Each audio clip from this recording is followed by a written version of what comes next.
네, 이승우 대표님 말씀 감사합니다. 그럼 이제부터 본격적으로 포럼을 시작하겠습니다. 오늘 강연은 총 4개의 프로그램으로 이루어져 있는데요. 첫 번째 프로그램은 대외경제 환경 변화와 2023 한국경제 전망이라는 주제로 현대경제연구원 주원 이사님께서 발표해 주시겠습니다. 주원 이사님께서는 단상 위로 올라와 주시기 바랍니다. 네, 주원 이사님은 현재 현대경제연구원에서 경제연구실장을 맡고 계시고요. 산업통상자원부, 한국은행, 외교부 등 주요 부처의 경제자문위원으로 활동하고 계시는 국내 최고의 전문가이십니다. 네, 안녕하십니까. 현대경제연구원 주원입니다. 사실 이제 거시변수를 말씀을 드리는데 이거보다는 뒤에 이제 주식이나 채권이나 부동산이 사실 여기 오신 분들이 더 관심이 많죠. 그래서 그런 자산 시장의 어떤 배경 그런 걸 이제 설명드리는 그런 자리를 좀 갖도록 하겠습니다. 자, 먼저 이제 내년도 경제 상황인데요. 이게 우리가 정말 이제 경제가 상당히 좀 충격을 받고 성장률이 눈에 띄게 떨어지는 그런 위기라는 단어를 붙일 수 있었던 그럴 때가 외환위기 그리고 금융위기 정도였는데 그때 위기는 사실 큰 리스크가 하나 갑자기 툭 튀어나온 거였죠. 예. 근데 이제 내년도에 2023년의 상황을 보면 여러 가지 리스크 요인들이 중첩이 된다는 이제 그런 좀 특이한 점이 있습니다. 리스크 하나로도 금융위기나 외환위기처럼 큰 충격이 올 수 있는데 이런 리스크들이 여러 개가 갑자기 동시에 작용하면 상당히 어려울 수 있겠죠 라고 생각하실 수 있는데 여기 지금 언급되는 리스크들을 쭉 보시면 뭐 2020년부터 시작된 것도 있고요. 더 올라가면은 미중 경제전쟁 그때부터 시작된 위기도 있고 가장 최근 게 뭐 우크라이나 러시아 전쟁과 같은 리스크 요인인데 너무 오래된 위기 리스크 요인들이죠. 예, 그러니까 쉽게 말씀드리면 너무 노출이 돼 있고 그러면은 이거는 리스크 요인이 아닐 수도 있습니다. 시간이 가면 갈수록 그 리스크 요인의 부정적 영향은 감소할 수 있습니다. 어려운 점은 여러 가지 리스크 요인들이 혼재하지만 사실 그 리스크 요인들은 점점 내년의 영향력을 축소할 거다. 요거는 좀 긍정적인 요인이라고 생각이 됩니다. 자, IMF가 지난 10월 달에 경제성장률 전망치를 발표를 했는데요. 내년도 상황을 뭐 나타내고 있죠. 여기 작년에 6%에서 3.2, 2.7 떨어지는 거죠. 그리고 올해 1월 달 전망했던 것보다는 확실히 떨어지고 있고 핵심은 개도국 신흥국 쪽으로 오히려 실물경제 쪽에서는 큰 문제는 없을 거다. 선진국이 많이 떨어지는 겁니다. 그러니까 내년도의 경기 침체는 선진국 중심으로 들어갈 가능성이 있어 보이고요. 여기는 이제 뭐 경기 선행지수도 비슷한 지금 시그널을 보내고 있습니다. 이게 선행지수이기 때문에 지금의 경제 상황은 아닌데 다 내려가고 있죠. 신흥국도 내려가고 선진국도 내려가는데 보시면 선진국이 좀 기울기가 많이 좀 가파른 것 같아요. 이게 신흥국 보시면 중국이나 뭐 인도 같은 경우는 떨어지긴 하는데 천천히 떨어지고 있죠. 그래서 앞에서 말씀드렸던 어떤 선진국 중심의 경기 침체를 말씀을 드릴 수 있고요. 그리고 주요국의 경제 상황을 보면 우리가 이제 한 몇 년 전만 해도 미국과 중국이 세계 경제를 이끌었는데 지금은 중국이 아니고 이제 미국이 이끌고 있죠. 그리고 미국 같은 경우는 GDP의 한 80% 정도가 이제 소비입니다. 우리나라는 한 50%밖에 안 되고 그러면 미국 경제가 세계 경제를 이끌고 그 미국 경제를 끌고 가는 거는 미국 내 소비라고 생각을 하면 미국 내 소비자들의 행태가 가장 중요한데 어느 나라든지 마찬가지인데 이 소비 심리는 상당히 안 좋습니다. 뭐 미국도 소비 심리가 안 좋은데 문제는 소비 자체가 나쁘진 않다는 거죠. 여기 10월 것까지밖에 아직 안 나왔는데 소매 판매 증가율이 저 정도면 상당히 양호한 편이고요. 그리고 최근에 미국 내 시장의 얘기를 들어보면 블랙 프라이데이, 뭐 최근에 또 소비 뭐 그래서 내년도 넘어가는 그런 연말 연초에 나쁘지 않을 거라고 생각이 돼요. 그러니까 이거는 상당히 좀 긍정적인 요인이고 미국 주식 시장이나 자산 시장에도 뭔가 새로운 시그널을 주고 있거든요. 그러니까 이게 사실 뭐 올해 말 내년 초 넘어가면 갑자기 또 나빠질 수 있지만 지금 분위기로는 미국 소비는 무너지는 분위기는 아닙니다. 생산은 반면에 좀 최근에 들어 좀 안 좋은 모습을 보이고 있는데 이건 아무래도 고용시장 쪽에서 미스매칭, 근로자들이 일을 잘 안 하려고 하고 시장에 안 들어오려고 하는 이제 그런 영향을 받고 있는 것 같고요. 미국의 가장 큰 이슈는 이제 인플레이션이죠. 지금 10월달에 7.7%까지 뭐 높을 때는 9.1%로 사상 최고치를 찍었는데 이게 한 몇십 년 동안 보면은 거의 오일 쇼크 때의 물가 상승률하고 맞닿아 있습니다. 근데 아마 이제 내일 뭐 모레에서 11월 물가 상승률이 나올 것 같은데 7%대 초반 정도를 예상을 하고 있습니다. 그 정도면은 뭐 떨어지는 분위기 지금의 추세와 그렇게 뭐 혹시라도 6%대 후반이 나올 수도 있는데 그건 가능성인데 가능성은 작은데 만약 그러면 주식시장은 아마 폭등할 수도 있습니다. 뭐 그런 부분이 이제 최근에 미국의 가장 큰 이슈였고요. 미국 경제는 여기 이제 선행은 이미 꺾였지만 동행보험은 계속 올라가고 있어요. 10월까지. 근데 이게 이제 조만간 꺾일 거는 분명할 걸로 생각이 되고요.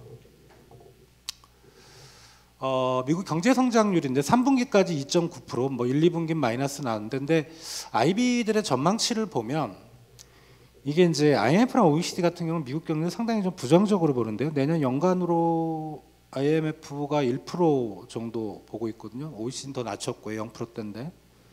근데 IB들의 생각은 조금 달라 보이긴 합니다. 여기 물론 연간치가 중요한 게 아니고 성장률은 내년 상반기에 저점을 찍습니다. 찍고 3분기, 4분기에는 성장률이 들어주는 저 정도면 거의 연착륙이거든요. 근데 아직은 모릅니다. 뭐 상황은 또 내년 넘어가 봐야. 지금 분위기는 좀 더 투자은행들 쪽에서 약간 좀 긍정적인 모습으로 미국을 바라보고 있지 않은가 생각이 됩니다. 이제 유럽 지역인데 유럽 지역은 지금 뒤에 지표들 보시면 알겠지만 뭐 소비 심리 상당히 나쁘고 미국보다는 또 소비 지표도 나쁜데 가장 큰 거는 이거죠. 이제 푸틴이 가스 밸브를 잘못 거냐 올겨울에. 이것도 애초에 상당히 좀 우려를 많이 했는데 지금 이제 가스 밸브를 잠그는 건 여기죠. 노르스트림 1이라는 파이프라인인데 이게 제가 요거 그냥 중요한 라인만 표시하는 건데 사실 여기 유럽 쪽에 들어와서 서로 연결이 돼 있습니다. 그러다 보니까 러시아산 가스에 의존했던 국가들이 많이 세이빙을 해놨어요. 재고를 많이 해놔서 설사 밸브를 잠근다고 해도 저는 유럽 쪽에 큰 영향을 미치지 못할 거다. 다만 이제 인플레는 자극을 하겠지만 그래서 우크라이나 러시아 전쟁도 그렇게 큰 영향은 미치지 못할 걸로 생각이 되고요. 미국과 비슷하게 보면 유럽도 올해 4분기 내년 1분기 성장률 바닥 찍고 뭐 빠르지는 않지만 회복되는 이제 그런 기조로 예상을 하고 있습니다.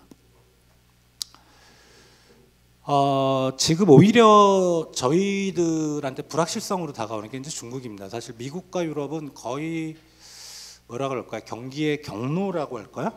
이런 것들은 예상이 거의 가고 있거든요. 근데 중국에 대해서는 조금 불확실한 게 일단 지금 가장 중국 쪽에 실물 경제를 짓누르고 있는 건 이제 부동산이죠. 부동산 시장이 상당히 침체가 되고 거기에 이제 그림자 금융, 지방정부 부채 문제까지 엮이면서 상당히 어려운데 부동산 지표를 보면 중국계 금융위기 때보다도 오히려 더 나쁜 것 같아요. 상당히 마이너스가 오래 지속이 되고 있고, 근데 그런 부분이 만약에 터지게 되면 정말 이제 위험하죠. 근데 중국 부동산 시장이 문제가 생겨서 이제 그게 중국 경제를 위기에 빠뜨린다는 얘기는 제 기억으로 한 10년 전부터 나왔던 얘기라 매년마다 그랬거든요. 그래서 그게 올해 정말 실현이 될지 그건 좀 의문이고 오히려 이쪽에 대해서는 IMF나 OECD 쪽은 긍정적으로 보고 있습니다. 올해보다는 성장률이 올라가는데 이쪽에 IB들은 좀 더 부정적으로. 이게 전년 동기비이기 때문에 뭐 내년도 분기별로 1%대 초중반이라면 연간으로 보면 한 1.1 정도밖에 안 나옵니다. 그러니까 여기에 중국에 대해서는 오히려 또 시각이 좀 반대로 가는 그런 경향이 있습니다. 이건 이제 말씀드렸던 뭐 기업 부채나 그림자 금융의 데이터고요. 부동산 시장 외에 또 하나 이제 두 가지 정도가 중국의 최대 이제 좀 불안 요인이 되고 있는데, 첫 번째부터 말씀드리면 이 가운데 그림인데, 이게 중국의 이제 CDS 프리미엄인데, 정확한 설명은 아닌데 일단은 프리미엄이라는 거는 이제 국제 금융시장에서 중국이 어떤 뭐 채권을 발행할 때 붙는 표준금리, 기준금리에서 붙는 가상금리라고 보시면 됩니다. 대충. 근데 그게 높다는 거는 이제 중국에 대한 위험도가 높아진다는 건데, 여기 한번 피크를 쳤죠. 최근에는 이제 좀 안정화됐는데, 이때가 시진핑이 연임하는 그 타이밍, 그때 시진핑이 말했던 게 이제 공동부유라는 단어가 있습니다. 기존에 중국의 경제 성장을 이끌었던 거는 이제 선부론이라 해서 먼저 잘 살자. 근데 공동부유는 같이 잘 살자죠. 예. 같이 잘 살자는 게 이제 공산주의 이념인데, 어떻게 보면 서방의 시각이 상당히 좀 부정적으로 바뀌는 거죠. 거기 잘못 투자했다가는 엑시트를 못하겠다. 이제 그런 것 때문에 상당히 좀 중국의 리스크가 커졌는데, 좀 최근에는 좀 많이 안정이 됐고요. 요거보다 이제 사실 요 앞에 이슈가 좀 이제 뭐랄까, 이게 확진자 수인데요. 제로 코로나죠. 네. 올해 봄에 그 한 뭐 3만 명 정도 피크를 쳤다가 안정화됐다가, 대부분의 국가들은 올해 봄, 올해 초에 겨울쯤에 가장 높았고요, 확진자 수가. 근데 최근에 좀 늘긴 했지만 그것보다 상당히 낮은 수준인데, 모든 국가들이. 근데 중국만 유독 이때보다 가장 최근의 확진자 수가 훨씬 더 높습니다. 그리고 이제 중국 내 그 시위도 있었고, 제로 코로나는 어느 정도 좀 포기하는 정책을 지금 하고 있는데, 이게 어떻게 될지는 모르겠어요. 만약에 이제 시나리오는 두 가지인데, 제로 코로나를 포기하고 뭐 확진자 수가 얼마든지 나오더라도 그냥 이 뭐 방역 규제를 완화하는 그런 조치가 이제 쭉 이어진다면 세계 경제에는 상당히 좀 도움이 될 수 있습니다. 특히 우리나라한테는. 예. 우리나라도 지금 경기 침체 우려가 있는데, 중국이 저런 식으로 해서 소비나 생산 활동이 좋아지면 우리나라 경기 연착륙에 상당히 도움이 될 수 있다라는 거고, 또 다른 시나리오는 저렇게 풀었는데 확진자 수가 어마무시하게 나오면 다시 이제 돌아갈 겁니다. 이제 그럴 경우는 상당히 좀 위험한 수 있다. 우리가 이제 중국의 우리 수출의 한 4분의 1 정도가 중국으로 가기 때문에, 딱 보면 그 경기 지표나 성장률이나 이런 모습들을 딱 보면요, 중국 경제가 위기에 빠지면 우리나라는 즉각적으로 위기에 빠집니다. 그럴 수밖에 없는 상황이겠죠. 그래서 사실 우리 입장에서는 지금 뭐 금융시장에서는 미국을 바라봐야 되겠지만, 실물 경제 쪽에서는 중국이 상당히 중요한 부분이라고 생각이 됩니다. 이쪽은 이제 뭐 미국 금리 얘기인데요. 뭐 뒤에 저보다 훨씬 뭐 잘하시는 전문가분들이 이제 말씀하실 텐데, 이거는 이제 미 연준의 정책금리, 연방기금금리 추이인데, 포인트는 이거죠. 이게 글로벌 금융위기 재정이 끝나고, 이게 글로벌 금융 때 한 7년 정도 제로 금리를 지속을 했는데, 요거를 탈출하고 피크까지 갔던 시간이 보통 한 3년에 걸쳐서 한 2.25% 포인트입니다. 그러니까 상당히 높이 올라갔다고 그때도 생각을 했는데, 지금은 요게 이제 올해 초에 제로 금리를 포기를 하고 올라갔던 기간이 1년도 안 돼서 거의 4.25까지 4.5, 그러니까 요번 10월에 12월에 이제 조만간 금리를 결정할 텐데, 그게 4.5면은, 근데 그보다 좀 더 올라갈 거라고 생각들 하죠. 그러니까 이러니까 지금 적응이 안 되는 겁니다. 뭐 미국 내 가게나 기업은 물론이고 다른 나라도 적응이 안 되는, 너무 빨리 올렸다는 그런 모습이고요. 이걸 아까 이제 봤던 금리를 빨리 올린 그 원인이겠죠. 자, 이제 이게 그 금리가 빨리 올라간 건 누구나 알고 이제 관심 있는 건 그거죠. 얼마까지 올라가고 그 금리를 올리고 있는 정책이 과연 언제 끝날까라는 건데 이게 이제 9월 달에 그 점도표인데요. 이게 각각의 그 이제 뭐 이사나 연방은행 총재들이 해놓은 건데 그걸 중간값 구해 보면 올해 말에 4.4, 내년에 4.6인데 이게 의미가 없을 수가 있습니다. 그러니까 12월 요번에 하면 다시 발표할 텐데 제 생각에는 요거는 비슷할 것 같아요. 한 4.5 이건 거의 확정이고 이 값이 조금 올라갈 수 있다고 생각이 됩니다. 내년 연말이 기존에 한 4.6인데 거의 5% 가까이까지는 좀 더 올릴 가능성이 있다고 생각이 되고 요거는 시장에서 바라본 내년 12월 내년 말에 미국의 금리 예측인데 5%는 안 높죠. 확률이 높은 게 4.5, 4.75인데 그러면 이번 12월에는 0.5 올리고 거기서 0.25 정도 한 번 더 올리는 걸로 시장은 생각을 하는데 이거는 좀 지켜봐야 됩니다. 이게 뭐 이거는 매일 발표하는 거기 때문에 또 이번에 미국의 FOMC 결과를 보고 다시 한번 말씀을 드려야 될 부분인 것 같습니다. 그래서 이거는 그 미국의 정책금리와 한국의 정책금리를 저희들은 예상을 해놓은 건데요. 공식적인 견해는 아니고 저 정도로 이제 갈 거라 생각하는데 아주 정확한 건 아니에요. 근데 미국은 상단이 거의 한 5%까지 간 다음에 저희들은 이제 하반기 빠르면 여름부터는 한번 떨어뜨리는 국면으로 가지 않을까 그렇게 생각이 됩니다. 이유는 미국 경제가 좋다고는 하지만 경기 침체에 대한 우려가 너무 심하고 왜냐하면 금리를 너무 빨리 올렸기 때문에 소비하고 투자가 영향을 받을 수밖에 없고 그리고 미국이 2023년이 아니고 2024년에 이제 대통령 선거를 합니다. 경제 지표가 나쁘면 선거 이기기는 어렵겠죠. 예, 그래서 그런 부분 때문에 정치적인 이슈로 그리고 저희도 마찬가지로 저희는 이제 2024년 봄에 국회의원 선거를 하죠. 예, 그래서 아마 내년 여름 이후에 어떤 경제 정책의 화두는 포퓰리즘이 될 겁니다. 그런 부분을 생각하면 금리를 무한정 저렇게 높게 가져가기는 어렵다. 양국가가 뭐 제가 말씀드렸던 이런 뭐 정치적인 이유뿐만 아니고 다른 이유가 더 크긴 하지만 그런 상황으로 생각이 되고요. 이제 환율인데요. 아까 이제 앞에서 보셨던 것처럼 이 정도면은 거의 한 1에서 1.5 정도, 1.5%포인트 정도 확률 금리 미국 금리가 우리보다 더 높죠. 보통은 경제 성장률이 아직은 우리가 미국보다는 평균적으로 높기 때문에 우리나라 금리가 미국 금리보다 높아야 되는 게 정상인데 가장 최근에 여기까지 높았는데 이제 올해 들어서는 미국 금리가 더 높아진 거죠.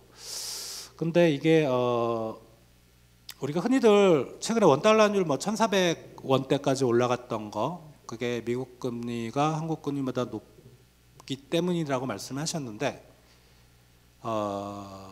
그러면 이제 우리나라 금리가 낮으니까 우리나라에 들어왔던 자본들이 미국 시장으로 이동한다. 그러면 이제 외화가 미국으로 넘어가니까 상대적으로 원화 값이 희소해져서 원달러 환율이 올라갔다라고들 언론에서도 그렇게 많이 쓰시고 그렇게 말하시는 분들이 있는데 실제로 여기 보시면 이게 약간 뭐랄까 노란색으로 된 부분이 미국 금리가 한국 금리를 역전했던 기간입니다. 근데 가만히 보시면 원달러 환율이 그때 안 높죠. 생각보다 안 높습니다. 뭐 이게 빨간산 제가 1,250원 정도 권하는데 요때 뭐 조금 오히려 그 기간 지나고 올라가는 경향이 있었고 여기도 상당히 낮아. 이때는 1,000원 밑이었고요. 2018년 요때도 보면 뭐 올라가긴 하지만 뭐 1,400원, 1,500원 이렇게 갔던 적은 없죠. 따라서 내년까지도 분명히 이제 금리 역전이 있겠지만 원달러 환율은 1,400원 이상 넘기 어렵습니다. 제가 보기엔 오히려 가능성은 1,200원대로 내려갈 가능성이 높다고 생각이 됩니다. 왜 최근에 올랐냐면 워낙 시장에서 이게 불안한 거죠. 예, 모든 인플레 때문에 뭐 모든 가격 변동성이 커졌고 그러다 보니까 안전자산에 대한 선호가 커졌습니다. 꼭 통화시장뿐만 아니고 모든 자산 시장에서 그러다 보니까 달러화에 대한 수요가 상당히 높았고요. 그 여파가 이제 한국까지 미쳤던 그런 영향. 근데 이제 그 여파의 핵심은 미국 중앙은행이 금리를 어디까지 올릴지 아무도 몰랐거든요. 1,400원대 이상에서는. 근데 경로가 거의 나왔죠. 나왔어요.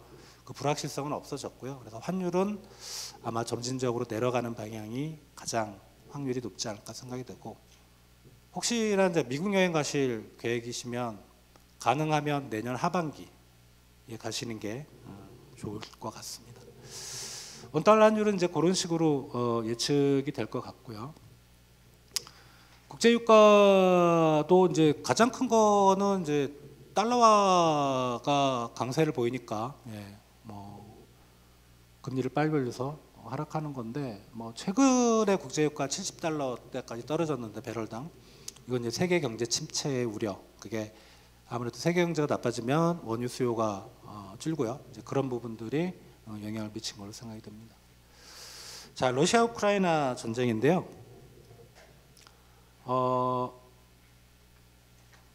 지금 이게 이제 개전 초에 이게 분홍색 쪽이 이제 전투가 벌어졌던 지역이고, 이건 최근에 아마 이거보다 더 좁혀졌을 것 같은데, 여기 보라색 부분은 이미 우크라이나가 장악한 거고, 결론부터 말씀드리면 이제 세계 경제에 미치는 영향은 거의 없어질 겁니다. 없어질 거고요. 근데 전쟁의 결과는 뭐 휴전일 수도 있고 종전일 수도 있고 둘 다 아닌 상태에서 뭐 소규모로 전투가 벌어지는. 그래서 이쪽 부분은 이제 우리가 원자재 가격이 이것 때문에 급등했잖아요. 그런 효과는 거의 없을 것 같고, 근데 뭐 연말 연초에 또 가스밸브를 잠그니 많이 뭐 이런 이슈가 뜨면 잠깐 좀 랠리가 있을 수도 있는데, 뭐 원자재 시장이나 세계 경제에 미치는 영향은 제가 보기에는 거의 없다고 이제 앞으로 보시면 될 것 같습니다.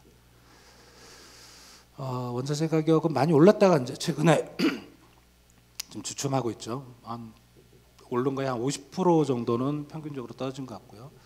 자, 미중 갈등은 좀 중장기적인 이슈고요.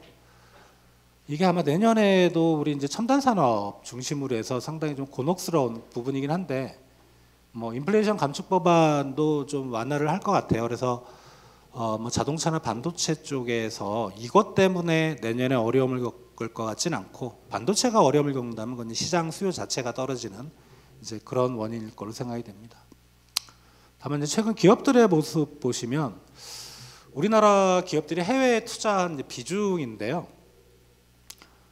2000년대 초반만 해도 여기 중국 쪽으로 전체 해외 투자 중에서 중국 쪽으로 간 게 한 40% 가까이 됐었고 미국이 한 20%였는데, 지금은 중국은 거의 뭐 한 10%, 그리고 미국 쪽으로 좀 많이 옮겨가고 있죠. 그래서 미국의 아마 바이 아메리카, 자국 내 공급망 구축 이런 것 때문에 미국 시장에서 물건을 팔려면 미국 시장으로 들어갈 수밖에 없는, 뭐 2차 전지든 자동차든 반도체든 이제 그런 부분 때문에 이제는 중국 시장에 대한 매력도는 많이 떨어졌고, 앞으로 이런 추세가 고착화될 걸로 생각이 됩니다.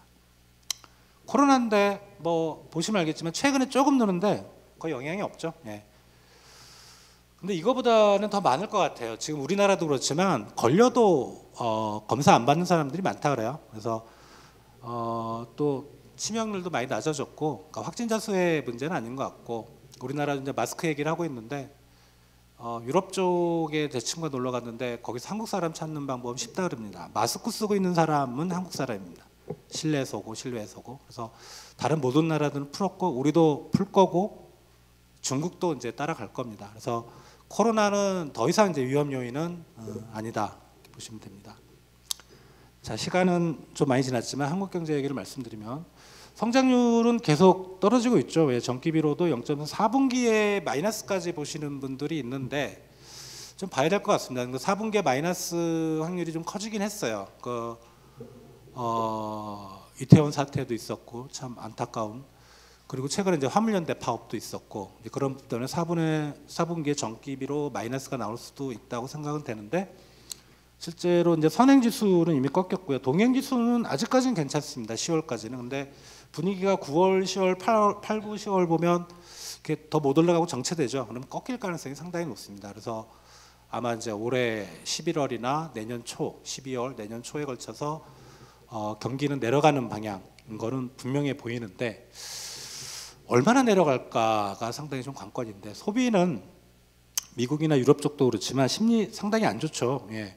지금 뭐 코로나 이전보다 더 안 좋은 것 같아요. 그리고 최근에 이제 물가가 여전히 높기 때문에 우리가 이제 소비 지표는 사실 물가분을 제외한 실물 소비만 가지고 우리가 증가율을 구하는데, 그래서 소비 증가율은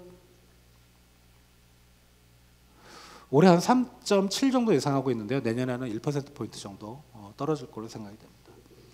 설비 투자도 역시 뭐 심리는 상당히 안 좋습니다. 안 좋은데 설비 투자가 괜찮아요. 아직까지는. 예, 아직까지는 괜찮아서. 근데 설비 투자 선행 지표들도 또 조금씩 반등하고 있고. 근데 뚜렷하게 뭐 어느 산업에서 설비 투자가 크게 일어난다 이런 모습은 보이지 않아서 좀 부정적이긴 합니다만, 어느 정도 내년에는 저희들은 설비 투자가 소폭이지만 이루어질 걸로 생각이 됩니다. 그러니까 하반기 이후에 국내 시장이나 세계 시장이 괜찮아진다는 그런 느낌들을 가지고 있는 것 같아요. 주요 기업들은. 그래서 실제로 투자가 이루어질지는 모르겠지만 아주 부정적으로 볼 필요는 없을 걸로 그렇게 생각이 됩니다. 이제 건설 투자인데요. 내년에 이게 그 연간 건축 허가 면적입니다. 가장 높았던 시기가 2015년이거든요. 이게 당군 이래 가장 그 건축 허가가 많았던. 근데 올해 거를 추정해 보면 거의 2015년 그 물량까지 나와요. 그러면 내년에 건설 경기는 상당히 좋아야 되는데, 다만 착공률이 많이 떨어졌습니다. 보통 평균적으로 70에서 80%인데 허가를 받고 착공하는 비율이 지금 한 50%, 60%밖에 안 나와요. 그래서 이 부분이 허가를 받았기 때문에 언젠가는 착공을 들어가야 되는데, 이게 내년 하반기라도 들어가주면 건설 경기가 뜨겠지만, 그게 지금처럼 건설비도 높고 그다음에 고금리 이런 게 영향을 줘서 착공이 안 들어가면 내년 건설 투자는 좀 어려울 수도 있다. 다만 올해보다는 좀 좋아지는 방향이지 않을까 생각이 됩니다. 수출이 가장 문제입니다. 여기 전체 수출 보면 10월하고 11월에 마이너스가 나왔죠. 그런데 다른 거보다도 이 중국 쪽으로 가는 수출이 이미 빠졌기 때문입니다. 이미 마이너스가 한 뭐 6개월 이상 나왔기 때문에 이게 이제 위드 코로나의 영향이 큰 것 같은데, 지금 제로 코로나. 근데 위드 코로나로 좀 전환이 됐죠. 이게 중국 쪽 수출이 좀 들어만 주면 수출 경기가 회복할 수 있을 것 같은데, 지금 이렇게 침체로 마이너스로 한번 가면 보통 6개월 정도는 걸리거든요. 회복되는데. 그래서 수출 경기는 내년 상반기까지는 상당히 안 좋을 걸로 생각이 됩니다. 물가는 좀 성급한 면이 있기는 저는 잡혔다고 봅니다. 지금 5%까지 나왔거든요. 상승률이. 그러면 내년 들어가면 내년 초에는 4%대, 말에는 한 2%대까지 떨어질 겁니다. 그래서 우리 2%대 정도만 나와도 우리가 이제 금리를 인하할 여건은 되거든요. 물론 이제 미국의 금리가 더 중요하긴 하지만 그런 부분 생각하면 물가는 이제 잡혀가고 있다. 우리나라는 유독 이 바깥에서 들어오는 수입, 이건 소비자 물가인데 수입 물가가 소비자 물가를 상당히 올리고 있습니다. 그 미국처럼 임금 상승률이 높지도 않고요. 그렇다면 미국보다 좀 더 인플레이션 쪽에서는 좋은 여건이 형성되지 않을까 생각이 듭니다. 시나리오별로 경기 추세를 전망하면 저희는 경기 고점을 한 올해 3분기 정도로 보고 있습니다. 근데 문제는 떨어지겠죠. 떨어지는데 이 바닥이 언젠가라는 건 저희도 아직 좀 불확실합니다. 아주 긍정적으로 보면 내년 여름일 거고요. 그거보다 좀 더 부정적이면 내년 하반기. 아주 비관적으로 보면 2024년으로 넘어갈 수 있는데, 가능성은 내년 하반기 언제쯤일 가능성이 저희들은 높다고 보고, 그리고 일부에서는 이제 바닥을 찍어도 경기가 회복하지 못하는 뭐 장기 불황, L자형을 말씀들을 많이 하시는데 저희는 그럴 것 같지는 않습니다. 저희가 대외 의존도가 상당히 높고 수출 경기만 회복이 되면 V자는 아니지만 U자형으로 하반기 중에는 경기 추세가 바뀔 걸로 생각이 됩니다. 여기는 이게 파워포인트를 하느라고 여기가 좀 안 나왔는데, 여기가 저희가 원래 9월 달에 오래전에 한 게 2점인데 1.8에서 2.2 정도로 저희가 생각을 하고 내년 초쯤에 이제 수정 전망 작업을 하고 있거든요. 그래서 2.2까지 나오려나는 좀 불확실한데, 지금 대부분의 최근에 나오는 기관들이 이제 1%대 후반이죠. IMF는 좀 오래됐고 IMF가 1월 달에 나올 텐데 걔네들도 한 이 정도 나올 것 같습니다. 저희 생각이지만 2%는 나올 것 같아요.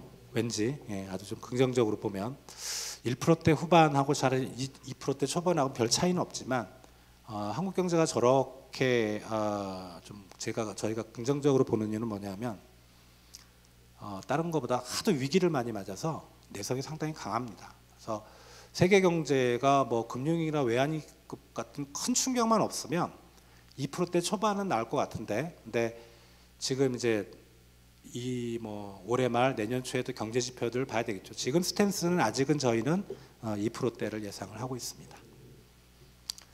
자, 시간이 너무 많이 지났죠. 그냥 제가 너무 많이 끌면 안 될 것 같고, 기업 대응 방안 다른 것보다 요 첫 번째하고 두 번째가 제일 중요한 것 같아요. 내년도의 이슈는 고물가는 아닙니다. 분명히 이제 인플레이션이라는 이슈는 이제 언론에서 많이 사라질 거고요. 경기 침체가 이슈입니다. 경기 침체인데 그게 연착륙이냐 경착륙이냐는 아직 좀 불확실합니다. 뭐 우리가 연착륙에 희망을 갖고 있긴 하지만 아무튼 그럼에도 불구하고 올해보다 내년의 경제 상황이 나쁜 건 분명하고요. 그리고 상반기보다 하반기 상황은 좋아진다. 이것도 분명합니다.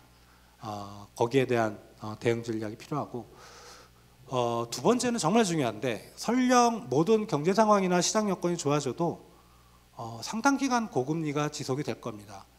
뭐 여름을 기점으로 해서 시장 금리가 요새는 먼저 반응하기 때문에 금리가 떨어지는 방향으로 내려간다고 하더라도 많이 떨어지지는 않을 것 같습니다. 그래서 내년에 기업들이 가장 유념할 부분은 이제 자금 시장 경색이죠. 여전히 높은 고금리 속에서 기업들이 어려움을 겪는 부분, 이쪽에 대한 대응에 주력을 해야 될 것 같습니다. 이상 발표를 마치겠습니다. 주원 이사님 감사합니다. 미국, 중국 등 글로벌 경제의 전반적인 상황을 짚어보고 내년 한국 경제 상황과 기업 대응 방안 등을 미리 점검해 볼 수 있는 시간이었습니다.